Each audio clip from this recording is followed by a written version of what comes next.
थोड़ा नज़दीक। सही आ रही है? कहाँ तक आ रहा है? यहाँ तक। आइए प्रिय भाई बहनों, जानते हैं कि हम सभी के जीवन में सुख की हमेशा कमी रहती है। इसका कारण क्या है?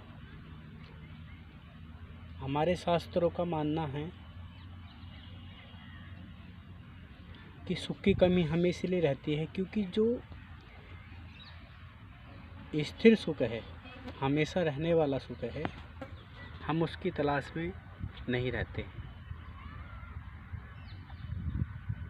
और जो थोड़ा थोड़ा सुख है, कुछ समय के लिए मिलता है और फिर ख़त्म हो जाता है, उस सुख की तलाश में हम भाग रहे हैं। थोड़ा थोड़ा सुख जैसे कि अपना काम, नौकरी, व्यापार, बिजनेस, घर परिवार, रिश्तेदार, दोस्त, खाना पीना, रहना दोस्तों में आदि जगहों पे एंजॉय करना, तीर्थ स्थलों में जाना या कहीं एंजॉय के लिए जाना, पिकनिक के लिए जाना, कहीं होटल में जाना, किसी पार्टी, जन्मदिन,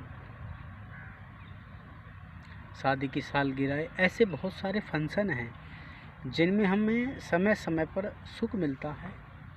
लेकिन बस इस सुख में और उस सुख में यही फ़र्क है, ये सुख आता है कुछ समय के लिए, वापस चला जाता है।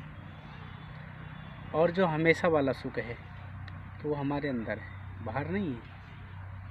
और अंदर वाले सुख के लिए हमें पहले समझना पड़ेगा कि अंदर वाले सुख को हम पाए कैसे। तो ये समझने के लिए हमारे संतों ने वेद, 4 वेद, 18 पुराण और 6 शास्त्र और लगभग रामायण 7 कोटियाँ पारा, करोड़ों प्रकार की रामायण, इन सब में उसके बारे में जानकारी दी है। बस परेशानी इस बात की है कि जानकारी देने वाले लोग जब सत्संग कथाओं के माध्यम से जानकारी देते हैं तो जानकारी सही रूप से खुद नहीं समझ पाते और आधी अधूरी जानकारी हम जैसे अज्ञानियों के पास, हम तो अज्ञानी ही है, हमारे अज्ञानियों के पास पहुँचाते हैं, जिसके कारण हम लोग सही सुख के बारे में जानकारी से वंचित रह जाते हैं। और सही सुख मिलता कहाँ है? जिसने अंदर के सुख को पाया हो।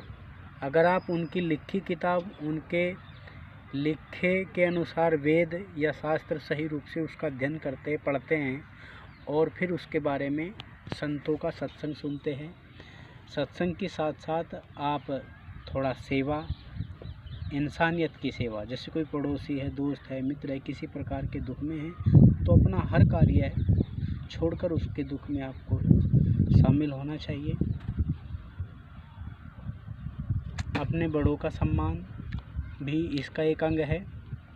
दया, धर्म, दान, पुण्य, सेवा, सत्संग, ये सारे इसी के अंग है। लेकिन सबसे बड़ा अंग है गुरु। जैसे संत कबीर साहब की वाणी में आया है कि संत दरस को चालिए तज ममता अभिमान, और जो पग आगे धरे कोटि यज्ञ समान। अगर आप संतों की ओर जाते हैं तो यहाँ बहुत सारे हवन, पूजा पाठ, उपवास, दान, पुण्य, सेवा, इन सब से भी कई गुना ज़्यादा बढ़ के है संतों का दर्शन की ओर जाना। और फिर उससे भी ज़्यादा है बैठ कर के उनका सत्संग सुनना, सत्संग के बाद उनके सेवा, उनकी आज्ञा का पालन। जो स्थिर सुख है, अंदर वाला सुख है, उसे पाने के लिए ये बहुत ज़रूरी है। तो बस हम जिस सुख की तलाश में रहते हैं वो सुख संसार के कामों में नहीं है। हालांकि यहाँ जीने खाने के लिए, जीवन को काटने के लिए कम से कम 8 घंटे हम लोगों को अपना मजदूरी, मेहनत, काम, बिजनेस, व्यापार करना चाहिए। गृहस्थ के लिए या अगृहस्थ के लिए, ये सभी के लिए ज़रूरी है, क्योंकि हमें अपने जीवन को काटना है, उसमें सभी कुछ चीज़ों की ज़रूरत है। इसके बाद आपके पास सुबह शाम जो भी टाइम होता है अपने अंदर वाले सुख के पाने के लिए, आप वो टाइम निकालिए। बस आप सभी से इतना ही निवेदन। होली प्रेम से जय श्री राम।